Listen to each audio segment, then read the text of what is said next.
नमस्कार शुभ सकाळ आज जून मास 24 तारीख बुधवार सकाळ देश विदेश केतोटी गुरुत्वपूर्ण खबर रही आसतु खबरगुड़िक नजर पकेबा नंबर 1 रही सारा ओडिशा छुईला मौसुमी सारा राज्य को स्पर्श करिछि दक्षिण पश्चिम मौसुमी वायु तेबे मौसुमी दुर्बल स्थिति कारण नियंटिया वर्षा संकेत मिलिलाणी ओडिशा रे गत 10 दिन भितर सामान्य वर्षा होइतिबा बेले आगकू स्वाभाविक ठारू अधिक वर्षा होइपारे बोली पाणीपाग विशेषज्ञ विभिन्न मॉडेल आकलन करुछंती।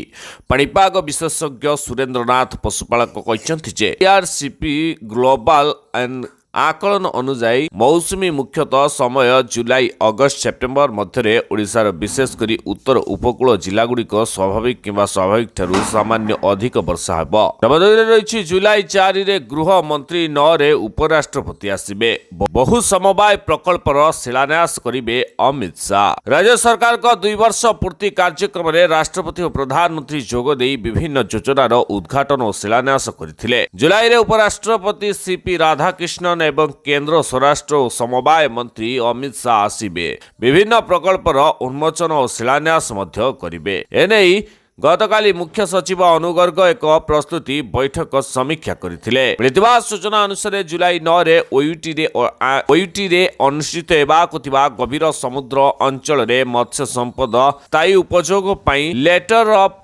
ऑथराइजेशन प्राकृतिक अनुमति पत्र जातीय शुभारंभ कार्यक्रम को उपराष्ट्रपति राधाकृष्णन उद्घाटन करेंगे। एथिपाई दिनिकिया ओडिशा गस्तरे उपराष्ट्रपति आसबे। ए कार्यक्रम में ओडिशार राज्यपाल हरिबाबू कंबपाटी मुख्यमंत्री मोहन चरण माझी एकाधिक केंद्र मंत्री राज्य तथा देशर विभिन्न स्थानर मत्स्यजीवी और मत्स्यचाषी क्षेत्र में अध्ययनरत छात्र छात्री आदि अंशग्रहण करेंगे। नवदीय रही विद्रोही विधायकों उपरे ममता बानार्जी एक्शन दलरू 8 नेता कले बहिष्कार। पश्चिमबंग में विधानसभा निर्वाचन पर तृणमूल कांग्रेस आरंभ होइतिबा राजनीतिक घटनाक्रम थमिबार ना धरुनी। तबे विधानसभा विधायकों विद्रोह या पर किछि राज्यसभा सांसद इस्तीफा या पर लोकसभा सांसद गोष्ठी असंतुष्ट हेबा एबे समस्ते आगरे रहिछंती। गत किछि दिन एबो निजको असली टीएमसी दाबी करुवा रीताव्रत बानार्जी गोष्ठी पक्षर पार्टी प्रतिष्ठाता ममता बानार्जी को अध्यक्ष पदरू हटाइबा और पार्टी अभिषेक बानार्जी निलंबन खबर सामना को आसी।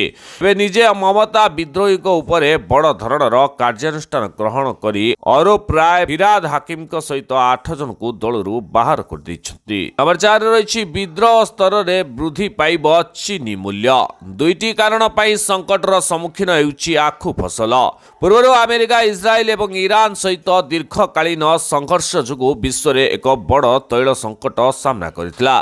तेबे तेल संकट पर एबे पुणी एक नुआ समस्यार मुंड टेकिछि ता हेउछि चीनी संकट।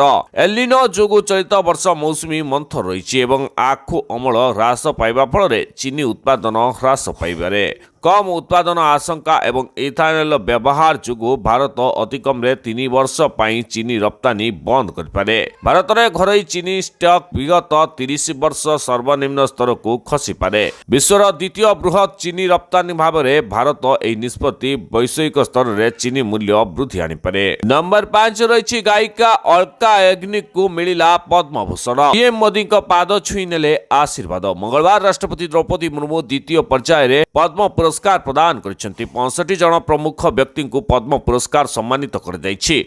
बॉलीवुड गायिका अलका याग्निक मम्मूटी आर माधवन को भली कलाकार को पुरस्कार दिया जायछि। कार्यक्रम में पीएम नरेंद्र मोदी और गृहमंत्री अमित शाह मध्य उपस्थित थिले। नंबर 6 रही राज्य पाई गौरवर विषय। ओडिशारो पद्मश्री पाइथिबा व्यक्ति को शुभेच्छा जणाइले मुख्यमंत्री मोहन चरण माझी। चलित वर्ष पद्म पुरस्कार प्रदान समारोह रे राज्य 3 जन विशिष्ट व्यक्ति को पद्मश्री सम्मान रे सम्मानित कर दैछि। नयादिल्ली स्थित राष्ट्रपति भवन में आयोजित स्वतंत्र समारोह रे राष्ट्रपति ठारू पद्मश्री पुरस्कार ग्रहण करिसंती। पद्मश्री पाइथिबा ओडिशार समस्त व्यक्ति को मुख्यमंत्री मोहन चरण माझी आंतरिक शुभेच्छा और अभिनंदन जणाइछंती।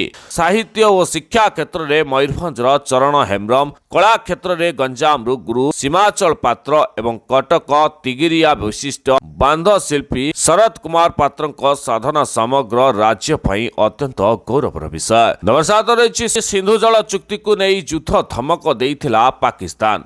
कड़ा आभिमुख्य रखिला ରଖିଲା ଭାରତ। ସିନ୍ଧୁ ଜଳ ଚୁକ୍ତିକୁ ନେଇ ଭାରତକୁ ପାକିସ୍ତାନର ପ୍ରତିରକ୍ଷା ମନ୍ତ୍ରୀ ଖୱାଜା ଆସିମଙ୍କ ଯୁଦ୍ଧ ଧମକ ବୟାନ ଉପରେ କଡ଼ା ଆଭିମୁଖ୍ୟ ରଖିଛି ଭାରତ। ବୈଦେଶିକ ମନ୍ତ୍ରାଳୟ ମୁଖପାତ୍ର ରଣଧୀର ଜୟସ୍ୱାଲ କହିଛନ୍ତି ଯେ ପାକିସ୍ତାନ ନିଜର ବିଫଳତାକୁ ଲୁଚେଇବା ଏବଂ ମାନବାଧିକାର ଉଲ୍ଲଂଘନ ଧ୍ୟାନ ହଟାଇବା ପାଇଁ ଏପରି ବୟାନ ଦେଇଛି। ସେ କହିଛନ୍ତି ଯେ ଭାରତ ଏହି ମନଗଢ଼ା ଦାବିଗୁଡ଼ିକ ଦୃଢ଼ ଭାବରେ ପ୍ରତ୍ୟାଖ୍ୟାନ କରୁଛି। ସେ ପାକିସ୍ତାନ ଅଧିକୃତ କାଶ୍ମୀର ପିଓକେରେ ଚାଲିଥିବା ପ୍ରତିବାଦ ଏବଂ ପାକିସ୍ତାନ ସରକାରଙ୍କ ଭୁଲ ନୀତି ପ୍ରତି ବିଶ୍ୱର ଦୃଷ୍ଟି ଆକର୍ଷଣ କରିଛନ୍ତି। ରହିଛି ଭାରତଠାରୁ ପୁଣି ମାତ୍ ଖାଇଲା ପାକିସ୍ତାନ। ହରମନପ୍ରୀତ ବ୍ରିଗେଡ୍ ବଜାଇ ରଖିଲେ 10 ବର୍ଷର ରାଜୁତି। ଭାରତୀୟ ପୁରୁଷ ହକି ଦଳର ମଙ୍ଗଳବାର FIH ପ୍ରୋ ଲିଗ୍ ଚିର ପ୍ରତିଦ୍ୱନ୍ଦ୍ୱୀ ପାକିସ୍ତାନକୁ 4-3 ଗୋଲରେ ମାତ୍ ଦେଇଛି। ଭାରତ ଗତ 10 ବର୍ଷ ଧରି ପାକିସ୍ତାନ ବିପକ୍ଷରେ ନିଜର ବିଜୟ ଧାରା ଜାରି ରଖିଛି। ହରମନପ୍ରୀତ ସିଂ ନେତୃତ୍ୱରେ ଭାରତୀୟ ଟିମ୍ ଗୋଟିଏ ଗୋଲ ପଛୁଆ ରହିବା ପରେ ଜବରଦସ୍ତ ପ୍ରତ୍ୟାବର୍ତ୍ତନ କରି ପାକିସ୍ତାନ ହୋସ୍ ଉଡ଼ାଇ ଦେଇଥିଲା। ନମୁନାରେ ରହିଛି ଆଉ ଧାଡ଼ିରେ ଛିଡ଼ା ହେବାକୁ ପଡ଼ିବନି। ଆଧାର ସ୍କାନ କରି ଶ୍ରୀମନ୍ଦିରକୁ ଯିବେ ପୁରୀ ବାସିନ୍ଦା। ମହାପ୍ରଭୁଙ୍କ ସହିତ ଭାବ ଯୋଡ଼ିବାକୁ ଆଉ ଡେରି ହେବନି। ପୁରୀ ବାସିନ୍ଦାଙ୍କ ପାଇଁ ଆସିଲା ବଡ଼ ଖବର। ସେମାନେ ନିଜର ଆଧାର କାର୍ଡକୁ ସ୍କାନ କରି ସିଧା ଶ୍ରୀମନ୍ଦିର ଭିତରେ ପ୍ରବେଶ କରିପାରିବେ। ଏଥିପାଇଁ କେହି ପ୍ରତିବନ୍ଧକ ସଜେଇ ପାରିବେ ନାହିଁ। ଗତକାଲି ଏଭଳି ଘୋଷଣା କରିଛନ୍ତି ଆଇନ ମନ୍ତ୍ରୀ ପୃଥ୍ୱୀରାଜ ହରିଚନ୍ଦନ। ଶ୍ରୀ ହରିଚନ୍ଦନ କହିଛନ୍ତି ପୁରୀ ବାସିନ୍ଦା ଯେପରି ଲମ୍ବା ଧାଡ଼ିରେ ଠିଆ ନ ହୋଇ ସହଜରେ ମହାପ୍ରଭୁଙ୍କ ଦର୍ଶନ କରିପାରିବେ ସେଥିପାଇଁ ସ୍ୱତନ୍ତ୍ର ବ୍ୟବସ୍ଥା କରାଯାଇଛି। ନବଦଶରେ ରହିଛି ନାଫେଡ ଇ ନିଲାମ ପୋର୍ଟାଲ ଶୁଭାରମ୍ଭ କଲେ ଅମିତ ଶାହ। କେନ୍ଦ୍ର ଗୃହ ତଥା ସମବାୟ ମନ୍ତ୍ରୀ ଅମିତ ଶାହ ନୂଆଦିଲ୍ଲୀରେ ଭାରତୀୟ ଜାତୀୟ କୃଷି ସମବାୟ ବିପନ୍ନ ମହାସଂଘ ଲିମିଟେଡ୍ ନାଫେଡ୍ର ଇ ନିଲାମ ପୋର୍ଟାଲ napex.in ର ଶୁଭାରମ୍ଭ କରିଛନ୍ତି। ଅବସରରେ କେନ୍ଦ୍ର କୃଷି ଓ କୃଷକ କଲ୍ୟାଣ ତଥା ଗ୍ରାମୀଣ ବିକାଶ ମନ୍ତ୍ରୀ ଶିବରାଜ ସିଂ ଚୌହାନ, ସମବାୟ ରାଷ୍ଟ୍ରମନ୍ତ୍ରୀ କୃଷ୍ଣା ପାଲ ଗୁର୍ଜ, ସମବାୟ ମନ୍ତ୍ରଣାଳୟର ସଚିବ ଡକ୍ଟର ଆଶିଷ କୁମାର ଭୁଟାନୀ, ନାଫେଡ୍ ଅଧ୍ୟକ୍ଷ ଜୋଠୋ ଭାଇ ଅହାରୀ ଏବଂ ଅନେକ ମାନ୍ୟଗଣ୍ୟ ବ୍ୟକ୍ତି ଉପସ୍ଥିତ ଥିଲେ। ତେବେ ଆଜି ପାଇଁ ଖବର ଏତିକି। ନମସ୍କାର, ଜୟ ଜଗନ୍ନାଥ।